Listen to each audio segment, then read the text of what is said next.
اللہ کے نبی صلی اللہ علیہ وسلم نے بھی کبھی اپنی زبان سے ایسے جملے ادا نہیں کیے، نہ کروائے، بلکہ آپ کو لوگوں کو یہ سکھانے میں اچھا لگتا تھا کہ لا الہ الا اللہ محمد رسول اللہ، محمد رسول اللہ کے علاوہ آپ یہ کہلوایا کرتے تھے کہ یہ کہو اشہد ان محمدن عبدہ و رسولہ۔ اس میں عبدیت کا اقرار بھی ہے اور رسالت کا اقرار بھی ہے۔ اس بات کا اقرار کرو اور گواہی دو کہ اللہ کے علاوہ کوئی معبود نہیں، اور اس بات کی بھی گواہی دو کہ محمد عبدہ اللہ کے بندے ہیں اور اس کے رسول ہیں۔ اس بات کا اقرار کرو کہ پہلے بندے ہیں اور بعد میں رسول ہیں۔ تو میرے بھائیوں، یہ اسلام نے تعلیم دی ہے اور شکشا دی ہے۔ جب آپ نے یہود و نصارہ کو دیکھا، کہ وہ اپنے اپنے نبیوں کی قبروں کو سجدہ کر رہے ہیں، تو آپ کو بڑا ملال ہوا۔ کچھ لوگ حیرہ بستی ہے ایک ملک شام کے اندر، کچھ لوگ حیرہ بستی سے آئے مسلمان، وہاں انہوں نے اس بستی کے اندر شام میں دیکھا کہ وہاں کی یہودی اور عیسائی اپنے عالموں کو اور اپنے اپنے بزرگوں کو سجدہ کر رہے ہیں۔ تو یہ لوگ اللہ کے نبی کے پاس جب مدینے آئے تو اللہ کے رسول سے کہنے لگے، اے اللہ کے نبی صلی اللہ علیہ وسلم، میں نے حیرہ بستی کے اندر شام کے علاقے میں یہودی اور عیسائیوں کو دیکھا ہے کہ وہ اپنے اپنے نبیوں کو اور اپنے اپنے بزرگوں کو سجدہ کر رہے ہیں، تو کیا میں آپ کو سجدہ نہ کروں؟ پھر انہوں نے ایک اور سوال کر دیا، اے اللہ کے نبی، جب آپ انتقال فرما جائیں، جب آپ اس دنیا سے رخصت ہو جائیں اور آپ کو قبر میں دفن کر دیا جائے، الفاظ دیکھی حدیث کے، فرمایا اللہ کے نبی صلی اللہ علیہ وسلم نے، کیا ان لوگوں نے پوچھا کیا میں آپ کو سجدہ نہ کروں؟ جب یہود و نصارہ اپنے اپنے بزرگوں کو، علماء کو سجدہ کر رہے ہیں تو آپ تو زیادہ حقدار ہیں، میں آپ کو سجدہ نہ کروں؟ تو اللہ کے نبی نے کیا کہا ان سے؟ لَوْ مَرَرْتَ بِقَبْرِي أَنْ أَتَسْجُدُ لَهُ، لَوْ مَرَرْتَ بِقَبْرِي أَتَسْجُدُ لَهُ، کیا کل میرے انتقال کے بعد تم میری قبر کے پاس سے گزرو گے تو کیا تم اس کو سجدہ کرو گے؟ وہ کیا کہہ رہے ہیں؟ اے اللہ کے رسول، میں نے دیکھا ہے کہ لوگ اپنے اپنے علماء کو سجدہ کر رہے ہیں، یہود و نصارہ اپنے اپنے بزرگوں کو سجدہ کر رہے ہیں، تو کیا میں آپ کو سجدہ نہ کروں؟ وہ زندگی میں اجازت مانگ رہے ہیں صحابہ، کیا میں آپ کو سجدہ نہ کروں؟ اور آپ زندگی میں تو چھوڑو، آپ ان سے سوال کر رہے ہیں، لو مررت بقبری تسجد لو، کیا تم میری قبر کے پاس سے گزرو گے تو سجدہ کرو گے؟ کوئی موافقت دیکھ رہے ہیں سوال و جواب میں؟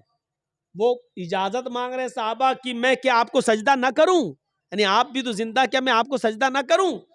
تو اللہ کے رسول صلی اللہ علیہ وسلم کہہ رہے ہیں، کیا تم میری قبر کے پاس سے گزرو گے تو سجدہ کرو گے؟ یعنی آپ کو فکر اپنی زندگی کی نہیں ہے، آپ کو فکر ہے اپنے انتقال کے بعد کہیں یہ لوگ میری قبر کو سجدہ نہ کرنے لگے۔ زندگی میں تو میں ان کو روک لوں گا، ابھی میں باحیات ہوں، میں ان کو منع کر دوں گا، میں ان کو روک لوں گا، ابھی تو میرے پاس طاقت ہے روکنے کی، ابھی میں منع کر دوں گا، نہیں مجھے سجدہ بالکل مت کرو، تو زندگی میں تو میں روکنے کی طاقت رکھتا ہوں، تو آپ کو فکر ہوئی کہیں میرے انتقال کے بعد یہ سجدہ نہ کرنے لگے میری قبر پر، تو آپ نے کیا کہا؟ لو مررت بقبری اتسجد لہو، کل تم میری قبر کے پاس سے گزرو گے تو سجدہ کرو گے؟ انہوں نے کہا لا، نہیں اے اللہ کے رسول، نہیں، قبر کے پاس سے گزروں گا تو سجدہ نہیں کروں گا۔ آپ نے کہا فلا تفعلوا، ایسا کرنا بھی نہیں۔ انہوں نے کہا میں نہیں کروں گا، آپ نے کہا ایسا کرنا بھی نہیں۔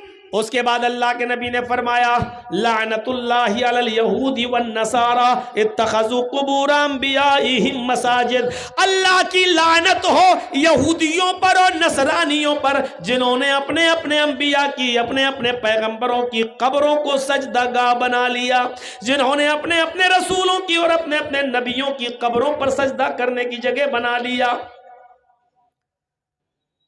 صاحب الرحیق المختوم مولانا صفی الرحمٰن صاحب مبارک پوری رحمۃ اللہ علیہ کی کتاب پڑھیے مایہ ناز تصنیف الرحیق المختوم، اور آخری وقت کے نبی کے حالات تو نبی اکرم نے انتقال سے 2 دن پہلے یہ دعا بھی مانگی تھی اللہ تبارک و تعالیٰ سے، اللہم لا تجعل قبری وثنا یعبد، اللہم لا تجعل قبری وثنا یعبد، آئے اللہ میرے انتقال کے بعد میری قبر کو بت خانہ نہ بنا دینا، اللہ میری قبر کو میرے انتقال کے بعد ایسی جگہ نہ بنا دینا جہاں لوگ عبادت کرنے لگیں، میلے ٹھیلے لگنے لگیں، زیارتیں ہونے لگیں، چراغ جلنے لگیں، یہ سب ہونے لگیں۔ آپ نے منع کیا اور آپ نے فرمایا، دعا بھی کی اللہ، پہلے تو یہ کہ اللہ کی لعنت ہو یہود و نصارہ پر جنہوں نے اپنے اپنے نبیوں کی قبروں کو سجدہ گاہ بنا لیا، اور بعد میں یہ دعا بھی کر لی کہ اللہ میری قبر کو سجدہ گاہ مت بنا دینا، میری قبر کو چومنے چاٹنے کی جگہ نہ بنا دینا۔ میرے بھائیو، یہاں سے آپ سیکھیے کہ آپ نے اپنے بارے میں کیا کہا۔ یہ صرف اسلام کی خصوصیت ہے، صرف اسلام کی، ورنہ ہندو بھائیوں میں دیوی دیوتا نہیں۔ ایک بیٹا اپنے شرابی اور جواری باپ کے بھی پیر چھوتا ہے اور اس کو بھی رکوع کرتا اور سجدہ کرتا ہے۔ ایک پتنی اپنے جواری اور کبابی پتی کے بھی پیر چھوتی ہے۔ اسلام کے تصور کو سمجھنے کی کوشش کرو تو اسلام توحید، دین توحید بھی ہے، دین رسالت بھی ہے، رسالت کا صحیح تصور پیش کرتا ہے۔ اور ہندو مذہب کی کتابوں میں بھی لکھا ہے کہ آخری نبی بھگوان نہیں انسان ہوگا، اس کا نام احمد ہوگا۔ ویداہامد پرش مہانیمادت ورڑ تپس پرستار ینیایہ، ویداہامد پرش، احمد پیدا ہوگا، احمد جنم لے گا، پرش مہانیمادت، مہان پرش ہوگا، اس کے برابر کوئی دوسرا نہیں ہوگا۔ پرش انسان کہا گیا ہے ویدوں میں، احمد نام بتایا گیا ہے۔ اللہ کے نبی کے 2 نام تھے نا، ایک محمد اور احمد، دونوں نام قرآن میں آئے ہیں۔ محمد نام آپ کے دادا عبد المطلب نے رکھا ہے اور احمد نام آپ کی ماں آمینہ نے رکھا ہے، اور دونوں نام قرآن میں آئے ہیں۔ محمد الرسول اللہ والذین معہ اشداء علی الکفار رحماء بینہم، یہ محمد نام بھی آیا ہے۔ اور عیسیٰ علیہ السلام نے بشارت دی اپنی قوم کو تو کہا تھا وَمُبَشِّرًا بِرَسُولٍ يَأْتِي مِن بَعْدِ اسْمُهُ احمد، میں تمہیں خوشخبری سناتا ہوں ایک ایسے رسول کی جو میرے بعد آئے گا، اس کا نام احمد ہوگا۔ محمد اور احمد دونوں نام آئے، اور ویدوں میں کیا کہا گیا؟ وہ بھگوان نہیں ہوگا، احمد اس کا نام ہوگا، پرش انسان ہوگا، مہانیمادت اتنا بڑا مہان پرش ہوگا کہ اس کے برابر کوئی دوسرا نہیں ہوگا۔ ورڑ تپسا، ایشور کا، اللہ کا بہت زیادہ نام لینے والا ہوگا، اللہ کا نام بہت زیادہ لے گا۔ اللہ کا نام جتنا اللہ کے نبی نے لیا ہمیں کوئی لیتا ہوا نظر ہی نہیں آتا۔ کہاں ہے؟ مجھے دنیا اپنی تاریخ میں دکھلائے کہ کس نے نام لیا ہے اللہ کا اتنا زیادہ۔ صبح سے لے کر سونے تک، اٹھے بستر سے سب سے پہلے آنکھ کھلی، آنکھ کھلتے ہی اللہ کا نام، الحمدللہ الذی احیانا بعد ما اماتنا والیہ النشور، الحمدللہ الذی احیانا، اللہ کا نام۔ اب نماز پڑھنے کے لیے اٹھ رہے ہیں، چاہے تہجد ہو یا فجر کی نماز ہو، تو وضو بنانے کے لیے جیسے ہی بیٹھے بسم اللہ، اللہ کا نام، وضو بنا کر فارغ ہوئے اشہد ان لا الہ الا اللہ، اللہ کا نام۔ مسجد میں قدم رکھنے جا رہے ہیں نماز فجر کے لیے، جیسی مسجد میں قدم رکھتے ہیں اللہم افتح لی ابوابا، اللہ کا نام، اللہم افتح لی ابواب رحمتک، اللہ کا نام۔ مسجد میں داخل ہوتے ہیں، نماز شروع کرتے ہیں، اللہ اکبر، اللہ کا نام۔ جب تک کھڑے ہیں اللہ کی حمد و ثنا و تعریف، اللہم باعد بینی و بین خطایا یا سبحانک اللہم و بحمدک و تبارک اسمک، الحمدللہ رب العالمین الرحمن الرحیم مالک یوم الدین، اللہ کی حمد و ثنا۔ اب رکوع میں جا رہے ہیں تو اللہ اکبر، اللہ کا نام۔ جب تک رکوع میں اللہ کا نام، سبحانک اللہم ربنا و بحمدک اللہم اغفر لی، اللہ کا نام۔ یا سبوح قدوس رب الملائکۃ والروح، اللہ کا نام۔ یا سبحان ربی العظیم، رب کا نام۔ رکوع سے اٹھ رہے ہیں تو سمیع اللہ لمن حمید اللہ کا نام، سجدے میں جا رہے ہیں تو اللہ اکبر اللہ کا نام، جب تک سجدے میں ہیں اللہ کا نام، دونوں سجدوں کے بیچ میں بیٹھے ہوئے ہیں تو رب اغفر لی اللہ کا نام، رب کا نام، یا اللہم اغفر لی ورحمنی وحدنی وعافنی ورزقنی اللہ کا نام، آخری رکعت میں بیٹھے ہیں تو التحیات میں بیٹھے ہیں تو اللہ کا نام، التحیات للہ والصلوات والطیبات، اللہم صلی علی محمد اللہم بارک علی محمد، اللہم انی اعوذ بک من عذاب القبر واعوذ بک من فتنة المسیح الدجال، یا اللہم انی ظلمت نفسی ظلما کثیرا ولا یغفر الذنوب الا انت۔ اللہ کے نبی یہ دعا پڑھا کرتے تھے اللہم انی اعوذ بک من عذاب القبر، اور ابو بکر صدیق یہ دعا پڑھا کرتے تھے اللہم انی ظلمت نفسی ظلما کثیرا، دونوں بخاری کے اندر آئی ہیں۔ اللہ کے نبی صلی اللہ علیہ وسلم سے جب ابو بکر صدیق نے پوچھا اور کہا کہ اللہ کے نبی مجھے کوئی ایسی دعا بتائیے جس دعا کو پڑھ کر میں اپنے گناہوں کی معافی اللہ تعالیٰ سے مانگتا رہوں، تو اللہ کے نبی نے ان کو یہ دعا سکھلائی، آئے ابو بکر تم یہ دعا پڑھتے رہا کرو، اللہم انی ظلمت نفسی ظلما کثیرا ولا یغفر الذنوب الا انت فاغفر لی مغفرۃ من عندک وارحمنی انک انت الغفور الرحیم۔ یہ دعا سکھلائی تھی اللہ کے نبی صلی اللہ علیہ وسلم نے، اور خود اللہ کے نبی کا معمول یہ تھا کہ آپ یہ دعا پڑھا کرتے تھے اللہم انی اعوذ بک من عذاب القبر واعوذ بک من فتنۃ المسیح الدجال۔ میرے بھائیو اللہ کا نام یہاں پر بھی لے رہے ہیں، نماز شروع کی تھی تو اللہ کے نام کے ساتھ اللہ اکبر، اب جب نماز کمپلیٹ کر کے ختم کرنے کا وقت آیا تو اللہ ہی کے نام پر ختم کر رہے ہیں، السلام علیکم ورحمت اللہ، اللہ کا نام۔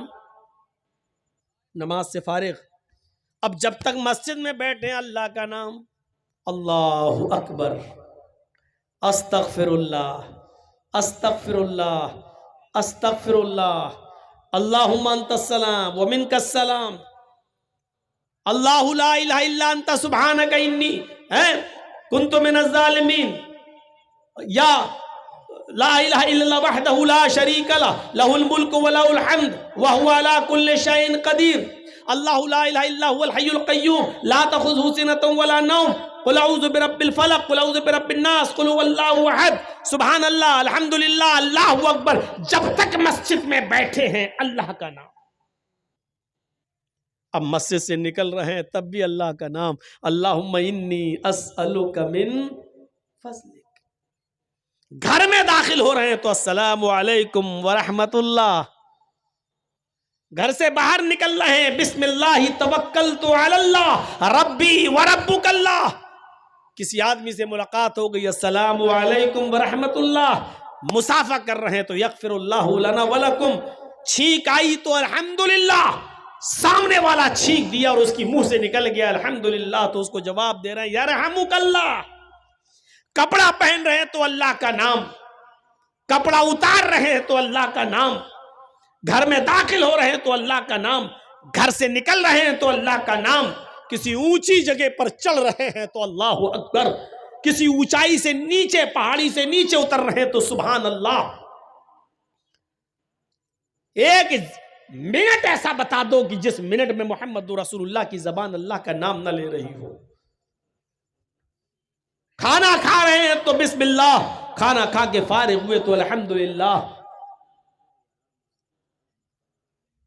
اگر اپنی بیوی سے اپنے جائز مطالبات پورے کر رہے ہیں تو ادھر بھی اللہ کا نام، اللہم جنب الشیطان و جنب الشیطان ما رزقنا۔ غور کرو میرے بھائی، یہاں تک کہ لیٹرین اور پیشاب و پائخانے میں جا رہے ہیں تو ادھر بھی اللہم انی اعوذ بک من الخبث والخبائث۔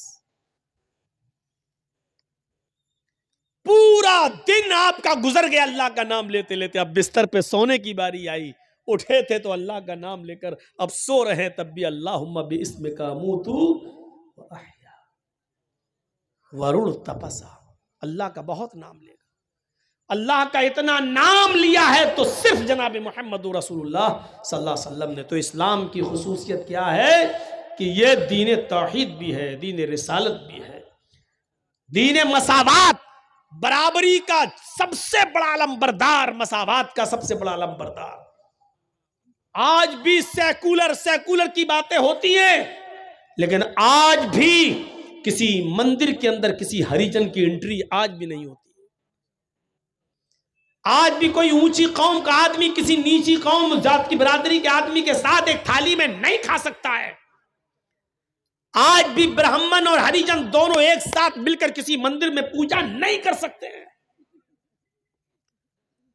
ڈاکٹر امبیڈکر نے یہی سب چیزیں تو دیکھی تھی، تو انہوں نے چھوڑ دیا تھا ہندو دھرم اور کہا تھا کہ میں اسلام قبول کر رہا ہوں. لیکن مہاتما گاندھی نے کہہ دیا کون سا اسلام؟ حنفی، شافعی، مالکی، حنبلی، شیعہ، سنی، بریلوی، قادیانی، چکلالوی، رضوی، اہل حدیث. یہ کیا؟ انہوں نے اتنے نام گنا دیے. انہوں نے کہا اوفو، قرآن پڑھا تو سمجھ میں آ گیا، میں اسلام لانے کے لیے تیار. اب اتنے مسلک تم نے بتا دیے، اب ان میں سے کون اچھا ہے؟ سب کو پڑھنا پڑے گا ہمیں. اگر ایک سال بھی سب کو پڑھا تو 72 سال لگ جائیں گے 72 فرقوں کو پڑھنے میں. اتنی تو میری زندگی بھی نہیں رہ گئی ہے.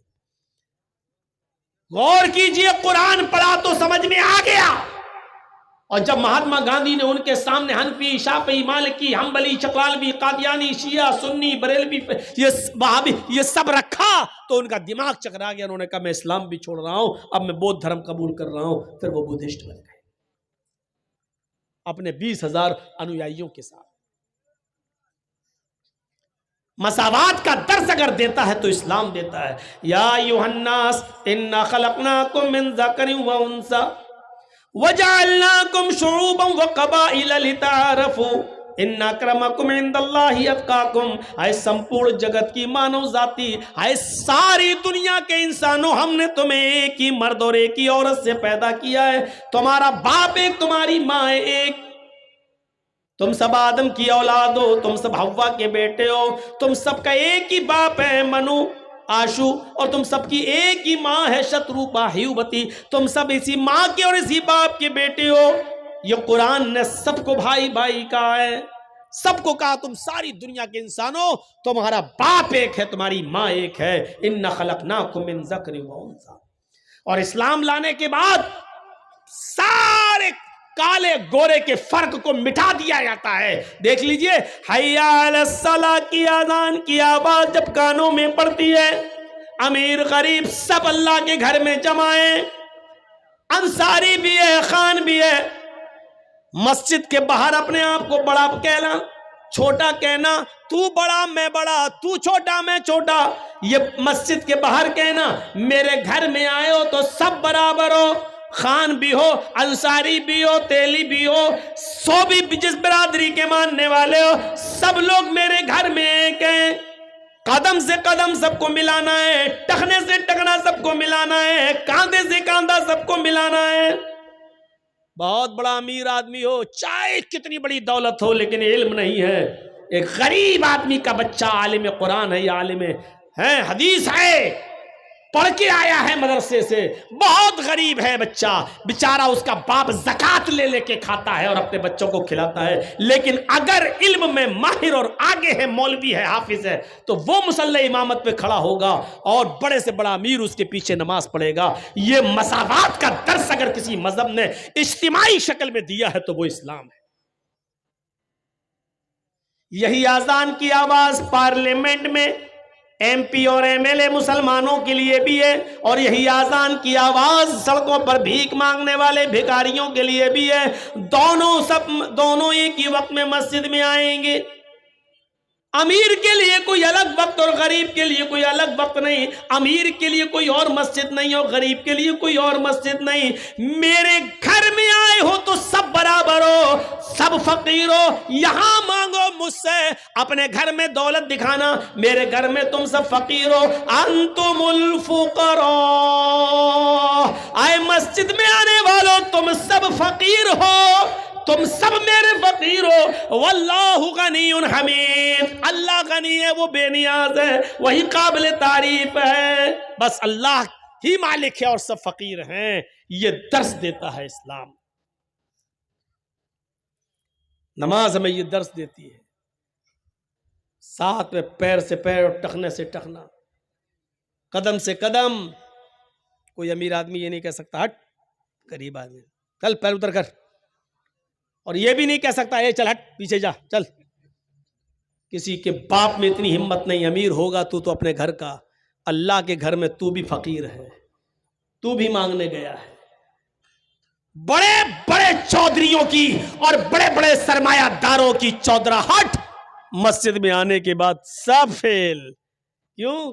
تم سب فقیر مانگنے ہی تو آئے ہو. پوری نماز کیا دعا ہی تو ہے، پوری نماز کیا بھیک ہی تو ہے. آپ اللہ سے مانگی تو رہے ہو اہدنا الصراط المستقیم، اللہ ہم کو سیدھا راستہ دکھا. آپ مانگی تو رہے ہو اللہم اغفر لی، اللہ مجھے بخش دے، ورحمنی میرے اوپر رحم فرما، وہدنی مجھے ہدایت دے، وعافنی مجھے عافیت دے، وارزقنی اور مجھے رزق دے. ارے مانگ ہی تو رہے ہو تم اللہ سے.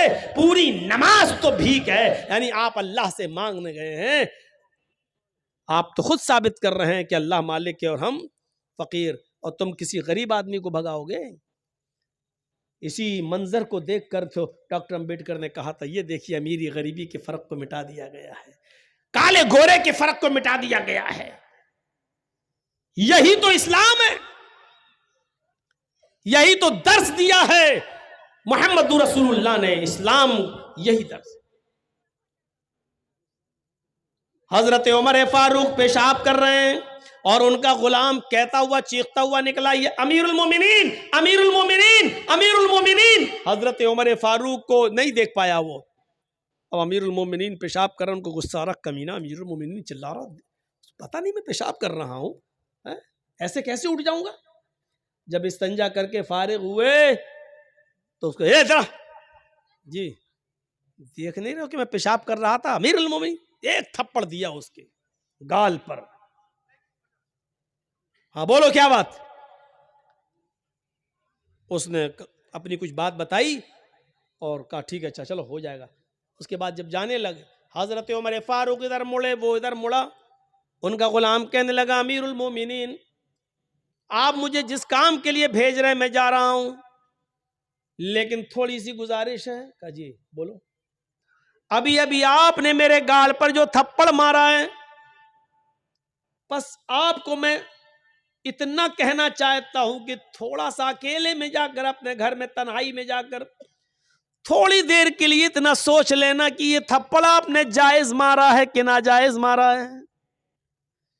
اتنا احساس کر لینا کہیں آپ نے دھوکے میں اور اجلت میں جلد بازی میں تو میرے گال پہ تھپڑ نہیں مار دیا. مجھے تو اپنی کوئی غلطی نظر نہیں آ رہی تھی. ہو سکتا ہے کہ آپ کو کوئی غلطی نظر آئے. اگر کوئی غلطی نظر آ جائے تو مجھے بھی بتا دینا. امیر المومنین نے کہا صاف صاف غلطی ہے. جب تم دیکھ رہے ہو کہ میں پیشاب کر رہا ہوں، بیٹھا ہوں استنجے کے لیے، پھر تم امیر المومنین چلا رہے ہو. کوئی آدمی پیشاب چھوڑ کر کیسے آ جائے گا؟ اس آدمی نے جواب دیا غلام نے امیر المومنین اللہ کی قسم کھا کر کہتا ہوں، اس کی عزت و جلال کی قسم کھا کر کہتا ہوں، مجھے نہیں معلوم تھا کہ آپ پیشاب کر رہے ہیں بیٹھے ہوئے ہیں. میری نظر تو آپ کی اوپر پڑی نہیں. میں روزانہ آپ کے دروازے پر کھڑے ہو کر امیر المومنین کہتا تھا. آج بھی میں نے کہہ دیا یہ سوچ کر کہ آپ اندر ہوں گے تو باہر نکل آئیں گے. میں نے گھر کے دروازے پر کھڑے ہو کر امیر المومنین چلایا. میں نے مڑ کے نہیں دیکھا کہ آپ ادھر نالی کے کنارے پر بیٹھ کر پیشاب کر رہے ہیں. میں نے آپ پر میری نظر آپ کے اوپر نہیں پڑی، اور اس بات کو میں اللہ کی قسم کھا کر بتا سکتا ہوں، کہہ سکتا ہوں. حضرت عمر فاروق نے کہا جب تو نے اللہ کی قسم کھا کر اتنی بڑی بات کہہ دی تو بات ہی ختم ہے. پھر میں نے تجھے جو تھپڑ مارا ہے وہ میری غلطی ہے، وہ میرا قصور ہے.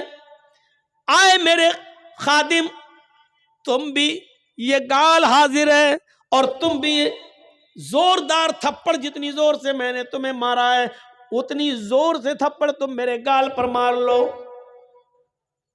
اس نے کہا امیر المومنین مجھے مارنا ہی نہیں ہے، بس احساس دلانا ہے.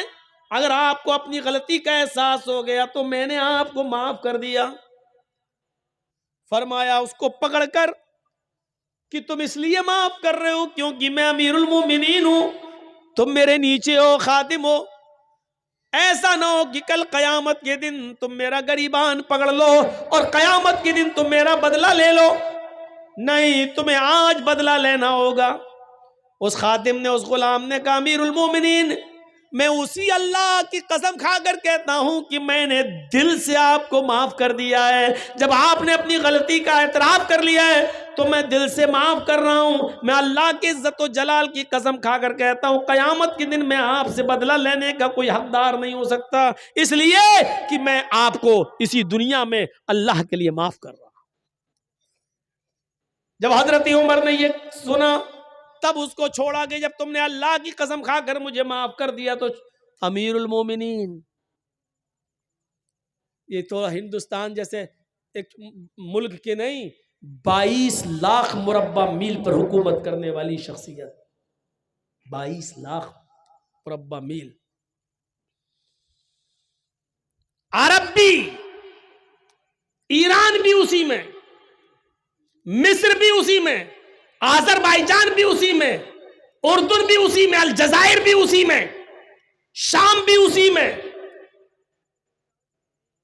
غور کیجئے، اتنی سارے کے سارے جو آج الگ الگ ملک بن گئے ہیں، اتنی بڑی بستی کے اکیلے 22 لاکھ مربع میل پر حکومت کرنے والی شخصیت اور اپنے آپ کو بدلے کے لیے پیش کر رہی ہے مجھے بھی مارو. کیوں؟ کیونکہ اسلام لانے کے بعد امیر و غریب کا کوئی فرق نہیں. گال کے بدلے گال، ہاتھ کے بدلے ہاتھ، گردن کے بدلے گردن. میں نے تمہیں مارا ہے، تم مجھے مارو. یہ ہے مساوات. اسلام دین توحید ہے، دین رسالت ہے، دین مساوات ہے، دین عدل ہے، دین تقوی ہے. اور ابھی میں نے جو آپ کو بتایا ہے مساوات کا، جو اسلام دین السہل بھی ہے. آسانی ہے اس کے اندر، بہت آسانی. پہلے زمانے میں اتنی آسانیاں نہیں تھیں. 5 وقت کی نماز فرض ہے. اتنی زبردست فرضیت ہے نماز کی کہ کسی بھی حال میں اور کسی بھی کنڈیشن میں معاف نہیں ہے. کھڑے ہو کر پڑھنے کی طاقت نہیں ہے تو بیٹھ کے پڑھو لیکن پڑھو. بیٹھ کے پڑھنے کی طاقت نہیں ہے تو لیٹ کے پڑھو لیکن پڑھو. یہی آسانی ہے. یہ نہیں کہا کہ مر رہے ہو لیکن کھڑے ہو کے پڑھو. یہ نہیں کہا جان جا رہی ہو پھر بھی کھڑے ہو کے پڑھو. معاف تو کسی کنڈیشن میں نہیں ہے، لیکن آسانی اتنی دے رکھی ہے کہ کھڑے ہو کر پڑھنے کی طاقت نہیں تو بیٹھ کے پڑھو، بیٹھ کے نہیں تو لیٹ کے پڑھو، اشارے سے پڑھو. ہونٹ ہلا کر پڑھ سکتے ہو تو ہونٹ ہی ہلا کر پڑھو. وضو کرنے سے طبیعت اور خراب ہو رہی ہے تو تیمم کر کے پڑھو لیکن پڑھو. پیشاب کی میں نلکی پڑی ہوئی ہے، پائپ پڑا ہوا ہے، پیشاب کی تھیلی لٹکی ہوئی ہے، اس کنڈیشن میں بھی آپ کو نماز پڑھنا ہے. منہ کے ہونٹ ہلا کر پڑھنا ہے، زبان ہلا کر پڑھنا ہے لیکن پڑھنا ہے. آسانی کر دی. اسلام دین اعتدال، دین معتدل ہے. اس کے اندر اعتدال ہی اعتدال ملے گا. زکوٰۃ فرض ہے مسلمانوں ہم سب کے اوپر، لیکن جو صاحب استطاعت نہ ہو، یہ نہیں کہا گیا کہ تم اپنا گھر بیچو تب زکوٰۃ دو. اعتدال بے. زکوٰۃ فرض ہے ان لوگوں پر جو صاحب استطاعت ہوں. حج فرض ہے ہم سب کے اوپر، لیکن جو ان استطاعت الیہ سبیلا، جو وہاں تک جانے کی طاقت رکھتا ہو. حج فرض ہے مسلمان پر، لیکن یہ نہیں کہا گیا کہ اپنی دکان بیچ کر جاؤ لیکن جاؤ. یہ نہیں کہا گیا اپنا مکان بیچ کر جاؤ لیکن جاؤ. آسانی ہے اسلام کے اندر. پانی نہیں مل رہا ہے تو تیمم کر کے نماز پڑھ لو. اعتدال ہے اور سہولت ہے اسلام کے اندر. میرے بھائیو، اس سے زیادہ سہولت اور کیا ہوگی کہ ایک شخص آیا اللہ کے رسول کے پاس اور کہنے لگا ہلک تو یا رسول اللہ. بخاری کے الفاظ، اللہ کے رسول میں تو ہلاک ہو گیا، برباد ہو گیا. آپ نے کہا کیوں، کیا ہوا؟ کہا اللہ کے رسول روزے کی حالت میں بیوی سے ہم بستری کر لیں. آپ نے کہا اچھا، غلطی تو ہوئی ہے تم سے، لیکن اسلام کے اندر راستہ ہے، اور وہ راستہ یہ ہے کہ اس ایک روزے کو تو تمہیں پورا کرنا ہی پڑے گا بعد میں. اب ایک غلام آزاد کرو. کہا اللہ کے رسول پوری زندگی ہمیں غلامی کرتے ہوئے ہو گئی دوسرے کی، ہم کہاں کے غلام آزاد کر پائیں گے.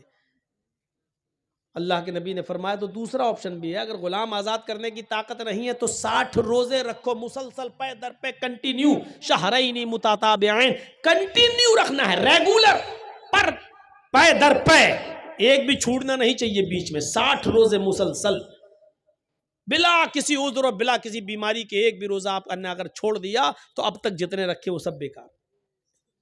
مثلا اگر آپ نے 50 روزے رکھے، اب سوچا کہ تھوڑا 2-4 دن آرام کر لیں، 10 ہی تو رہ گئے ہیں، اور جہاں آپ نے بلا کسی عذر کے بلا کسی بیماری کے ایک روزہ بھی چھوڑ دیا، وہ 50 بیکار، اب پھر سے رکھو 1 سے 60۔ کہتا کتنے کا 60؟